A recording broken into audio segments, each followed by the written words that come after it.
जी, अस्सलाम वालेकुम। आज की हमारी ये वीडियो बहुत ज़बरदस्त वीडियो है उन स्टूडेंट्स के लिए जिनको जिनको कंपनी के हवाले से और कंपनी के हवाले से जो है वो इन्फॉर्मेशन वगैरह चाहिए हो।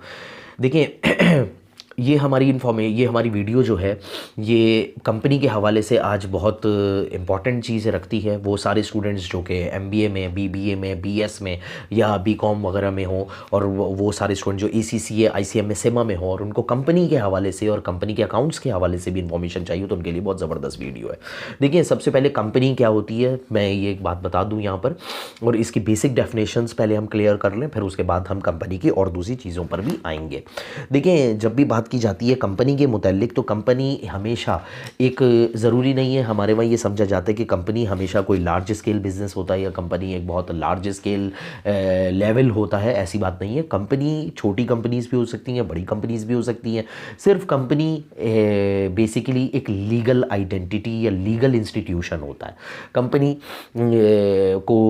कंपनी इलीगल नहीं हो बन सकती। कंपनी सिर्फ कागज़ पर बन जाती हैं, लेकिन कंपनी के लिए लीगल होना ज़रूरी है और रजिस्टर्ड होना बहुत ज़्यादा ज़रूरी होता है। अनरजिस्टर्ड कंपनी की कोई हैसियत नहीं होती। हम कंपनी की डेफिनेशन की तरफ चलते हैं कि कंपनी जो है वो बेसिकली एक ऐसा इदारा होता है जिसको कोई हायर अथॉरिटी या कोई गवर्नमेंट या किसी मुल्क का बादशाह, यानी किसी मुल्क की जो मोनार्की होती है वो, या किसी मुल्क की गवर्नमेंट या किसी मुल्क में मौजूद कंपनी को मैनेज करने वाला इदारा, जैसे हमारे पाकिस्तान में एसईसीपी है, इसी तरह इंडिया में जो है वो securities and exchange commission of India है। इसी तरीके से कंपनी कॉरपोरेट मैनेजमेंट की अथॉरिटीज़ हैं जो हमारे सऊदी अरब में और मिडिल ईस्ट में काम कर रही हैं, या सिंगापुर में या चाइना में और यूएस वगैरह में जो है वो सिक्योरिटीज़ एंड एक्सचेंज कमीशन, जिसको एसईसी कहा जाता है।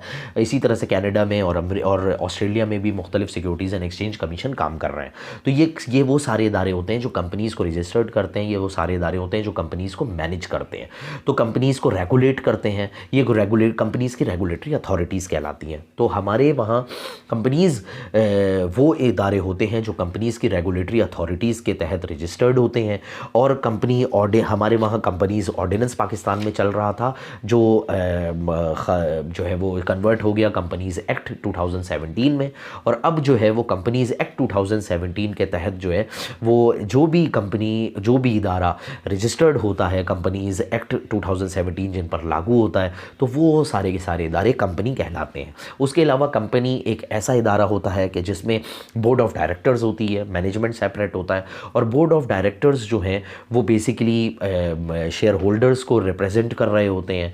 बोर्ड ऑफ डायरेक्टर्स जो है वो शेयर होल्डर्स को जवाबदेह होते हैं। और कंपनी की मैनेजमेंट जो है वो कंपनी की मैनेजमेंट जो है वो कंपनी को चलाने का काम करती है। शेयर होल्डर्स जो होते हैं वो basically owners of the company होते हैं। Share holders basically owners of the company होते हैं। शेयर होल्डर्स बेसिकली जो है वो फाइनल ओनर होते हैं, और कंपनी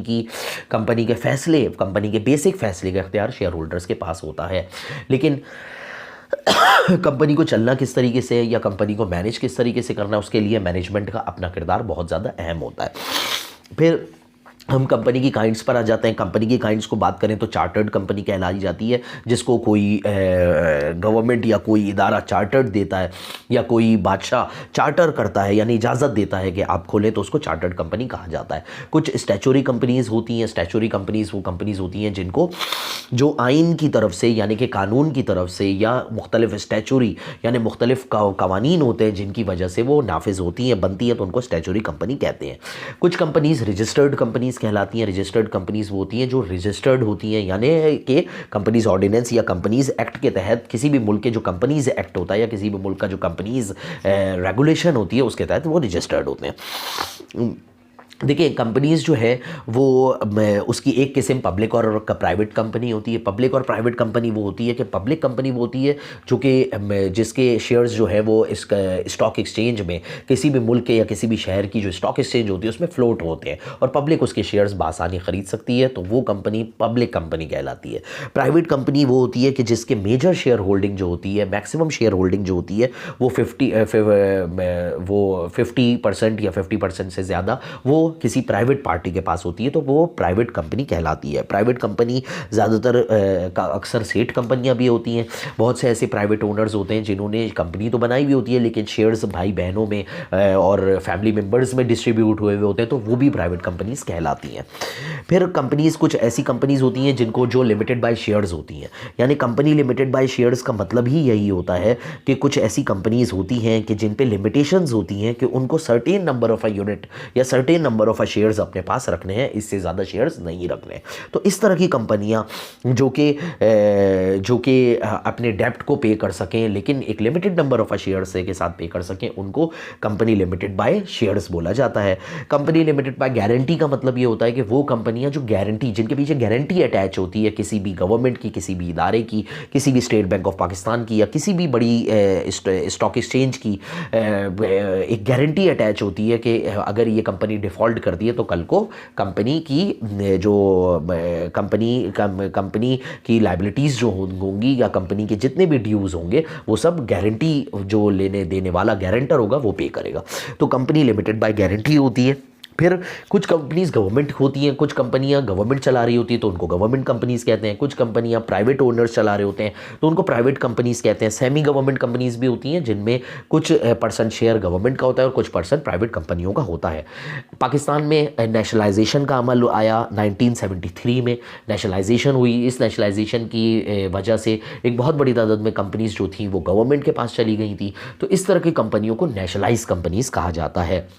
देखिए, होल्डिंग कंपनी के मुतालिक बहुत लोग सुनते हैं कि होल्डिंग कंपनी क्या होती है। होल्डिंग कंपनी इस बेसिकली एक ऐसी कंपनी होती है जो पूरे कॉन्ग्लोमरेट की कंपनी होती है या किसी भी ग्रुप कंपनी की एक ऐसी कंपनी जो पेरेंट कंपनी होती है और उसके नीचे उसकी डॉटर कंपनीज काम कर रही होती हैं। तो वो कंपनी जो पेरेंट कंपनी होती है that is known as holding company. और वो होल्डिंग कंपनी जो होती है वो कंपनी होती है जो कि ज़्यादातर जो है वो मेजॉरिटी ऑफ शेयर्स 51% से ज़्यादा रखती है और ये कंपनी जो है ये दूसरी कंपनीज़ में को ओन करती है। सब्सिडरी कंपनीज़ वो कंपनीज़ होती हैं जो कि जो सब्सिडरी कंपनी हमेशा वो कंपनी होगी कि जिसके 51% से ज़्यादा शेयर किसी दूसरी कंपनी के पास हो। तो वो दूसरी कंपनी जो होल्डिंग कंपनी होगी, तो ये समझे कि एक तरफ होल्डिंग कंपनी होती है, एक तरफ पेरेंट, एक तरफ ये सिस्टर कंपनी होती है, सब्सिडरी कंपनी होती है। तो होल्डिंग कंपनी और सिस्टर और सब्सिडरी कंपनी जो है, सिस्टर कंपनी नहीं, दोबारा बोल दूं, सब्सिडरी कंपनी। तो होल्डिंग कंपनी और सब्सिडरी कंपनी का रिश्ता पेरेंट और डॉटर वाला होता है। फिर उसके बाद हमारे पास यहाँ पे कुछ कैरेक्टरिस्टिक्स हैं कंपनी के। ये फीचर्स और कैरेक्टरिस्टिक्स ऑफ द कंपनी है, इस पर भी मैं बात करना चाहूँगा कि कंपनी के कैरेक्टरिस्टिक्स में अगर हम बात करें तो सेपरेट मैनेजमेंट है। कंपनी का एक बहुत ही बेसिक कैरेक्टरिस्टिक ये है कि मैनेजमेंट सेपरेट होती है। ओनर्स ऑफ द कंपनी जो कि शेयर होल्डर्स होते हैं वो बिल्कुल सेपरेट होते हैं। फिर बोर्ड ऑफ डायरेक्टर्स होते हैं कंपनी में। कंपनी की अपनी एनुअल फाइनेंशियल स्टेटमेंट्स बनती है, तीसरी चीज़। और चौथी चीज़ ये कि कंपनी की कंपलसरी रजिस्ट्रेशन होती है। फिर एक और बहुत इंपॉर्टेंट चीज़ ये कि कंपनी की रजिस्ट्रेशन जब होती है तो उसकी कंपनी का association of article of association और मेमोरेंडम ऑफ एसोसिएशन होता है। कंपनी की इनकॉर्पोरेशन बाकायदा होती है और उसका इनकॉर्पोरेशन का सर्टिफिकेट होता है जिसको सर्टिफिकेट ऑफ इनकॉर्पोरेशन कहा जाता है। और अगर कभी कभी कुछ ऐसी कंपनीज भी होती हैं जो कि ज़्यादातर पब्लिक कंपनीज होती हैं तो उनको तो certificate of commencement of business भी लेना पड़ता है। फिर कंपनी का एक लार्ज साइज़ होता है, कंपनी के नंबर ऑफ़ शेयर होल्डर्स होते हैं, कंपनी अपने कंपनी की लाइबिलिटी जो है वो लिमिटेड होती है, हमेशा लिमिटेड लाइबिलिटी होती है। और कंपनी पब्लिक सब्सक्रिप्शन की तरफ जाती है, इनिशियल पब्लिक ऑफरिंग्स की तरफ जाती है। कंपनी की ये सारी बहुत प्रिपरेशन, ये इंपॉर्टेंट चीज़ है। कंपनी देखिए, कंपनी के बनाने के एडवांटेजेस भी बहुत ज़्यादा है, कंपनी के डिसएडवांटेजेस भी बहुत ज़्यादा है। कंपनी के एडवांटेजेस ये हैं कि देखिए, मुल्क में कॉर्पोरेट सेक्टर में इजाफा होता है। कंपनी के ज़रिए एक बहुत बड़ी तादाद में कैपिटल एकोमुलेशन होती है जिसके ज़रिए आप बड़ी इन्वेस्टमेंट और बड़ी प्रोडक्शन और बड़ी मैन्युफैक्चरिंग कंसर्न्स को खोल सकते हैं। कंपनी की एक बहुत इंपॉर्टेंट चीज़ ये कि आप एक्सपेंशन, जो बिजनेसेस एक्सपेंशन की तरफ जाना चाहें वो कंपनी की को बनाना चाहते हैं। कंपनी के में ट्रांसफ़र ऑफ ओनरशिप बहुत आराम से हो सकती है। अगर आपकी कंपनी है तो आप ट्रांसफ़र ऑफ ओनरशिप कर सकते हैं, बेच सकते हैं। इसी तरह से मैनेजमेंट की इफिशिएंसी इफ़िशियंसी होती है। कंपनी जब खोलते हैं तो मैनेजमेंट की इफ़िशियंसी बहुत ज़्यादा होती है, यानी कंपनी जिसको कहा जाता है कि कंपनी एक मैनेज कंपनी, जिसको ये कहते हैं कि कंपनी की मैनेजमेंट बहुत अच्छी हो जाती है। फिर कंपनी की लाइफ बहुत ज़्यादा लॉन्ग होती है। कंपनियां, जाहिर सी बात है, कंपनियां बंद हो नहीं होती अक्सर कंपनियां, क्योंकि बिक जाती हैं, नए लोग उसको ख़रीद लेते हैं, फिर कंपनी चलती रहती है, तो कंपनी की लाइफ भी बहुत ज़्यादा होती है। फिर हमारे पास एक बहुत इंपॉर्टेंट चीज़ लीगल एंटिटी है। देखिए, लीगल एंटिटी बहुत ज़्यादा कंपनी की होती है। कंपनी की कंपनी का आइडेंटिटी होती है, एक लीगल एंटिटी होती है, कंपनी की एक आइडेंटिटी होती है, और कंपनी की एक शख्सियत होती है। यही वजह है कि कंपनी आर्टिफिशियल पर्सन भी होता है।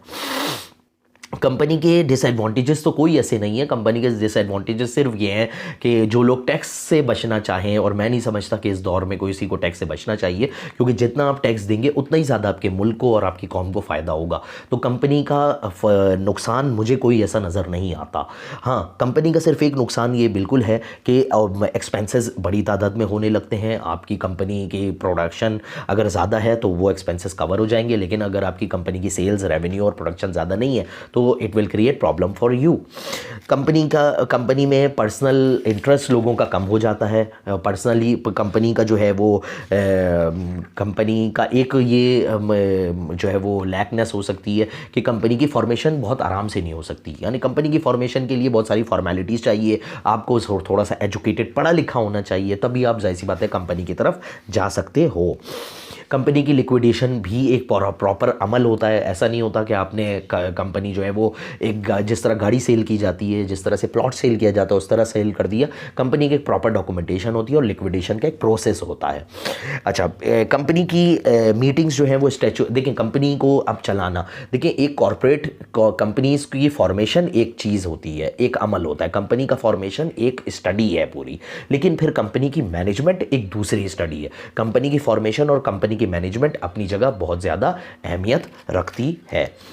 फिर हम कंपनी की मैनेजमेंट और कंपनी की फॉर्मेशन की तरफ नहीं जा रहे, लेकिन हाँ, मैं फॉर्मेशन ऑफ द कंपनीज़ के बारे में बताऊं कि कंपनीज़ की फॉर्मेशन में जो है वो प्रोमोटर्स सबसे पहले स्टार्ट करते हैं, और प्रोमोटर्स कंपनी को चलाना शुरू करते हैं। तो प्रोमोटर्स एडवाइज़र्स को अपॉइंट करते हैं। एडवाइज़र्स जो हैं वो preparation of a company documents करते हैं।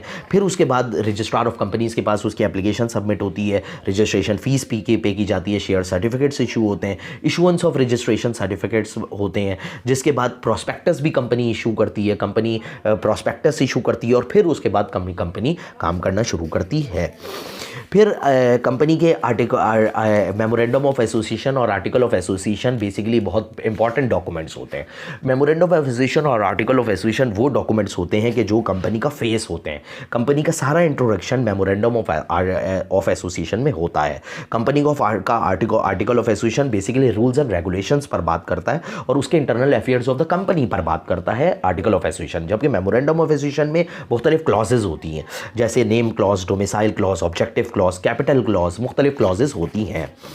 देखिए, मैनेजमेंट ऑफ द कंपनी जो होती है उसमें मैनेजिंग डायरेक्टर होता है, सीएफओ होता है, सीईओ होता है, मुख्तलिफ तरह के डायरेक्टर्स हो सकते हैं, शेयर होल्डर्स हो सकते हैं, और बहुत सारे लोग कंपनी की मैनेजमेंट का हिस्सा होते हैं। उम्मीद है आप लोगों को कंपनी के हवाले से ये एक छोटा सा कॉन्सेप्ट समझ में आया होगा। कंपनी की जिस तरह कंपनी क्रिएट होती है उस तरह ख़त्म भी हो सकती है। कंपनी के ख़त्म होने को लिक्विडेशन कहते हैं या winding up of the company कहते हैं। कंपनी की वाइंडिंग, अगर हम कंपनी की लिक्विडेशन की तरफ जाएं तो कंपनियां ख़त्म बहुत तरीक़ों से हो सकती हैं। कंपनी के ख़त्म होने का एक तरीका जो है वो वाइंडिंग, वॉलंटरी वाइंडिंग अप भी होता है। कंपनी के ख़त्म होने का एक तरीका वॉलंटरी वाइंडिंग अप होता है। वॉलंटरी वाइंडिंग अप का मतलब क्या है कि मैं वॉलंटरी तौर पे वाइंडिंग अप कर रहा हूँ, कंपनी को ख़त्म कर रहा हूँ। वॉलंटरी वाइंडिंग का मतलब मैं नहीं चाह रहा कि मेरी कंपनी अब मज़ीद चले तो मैं अब कंपनी को बंद कर रहा हूँ, इसको वॉलंटरी वाइंडिंग अप कहा जाता है। इसी तरीके से तो ये कंपनी की और कुछ कभी क्रेडिटर्स जो हैं वो भी कंपनी को वाइंडिंग अप करवाते हैं, और कभी मेंबर्स ऑफ द कंपनी यानी कंपनी के जो शेयर होल्डर्स होते हैं वो भी कंपनी को वाइंडिंग अप करवाते हैं। उम्मीद है कि हमारे आज की वीडियो में आपने ये पढ़ा होगा, आपको समझ में आया होगा कि कंपनी क्या होती है, कंपनी कैसे काम करती है। अगर आपको ये वीडियो समझ में आई हो, पसंद आई हो, तो इसको लाइक करें, सब्सक्राइब करें, और काइंडली इसको किसी और शेयर करें, और इसी तरह की दूसरी वीडियो वीडियोज़ हम लेकर हाजिर होंगे। तो नेक्स्ट टाइम इंशाल्लाह किसी और वीडियो के साथ हाजिर होंगे। तो इस वीडियो को लाइक करें, सब्सक्राइब करें।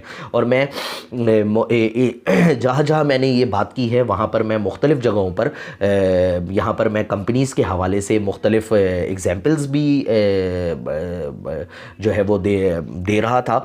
मुख्तलिफ़ एग्ज़ाम्पल्स मैंने यहाँ पर देने की कोशिश की है। तो उम्मीद है आपको ये वीडियो पसंद आई होगी। ओके, थैंक यू, अस्सलाम वालेकुम।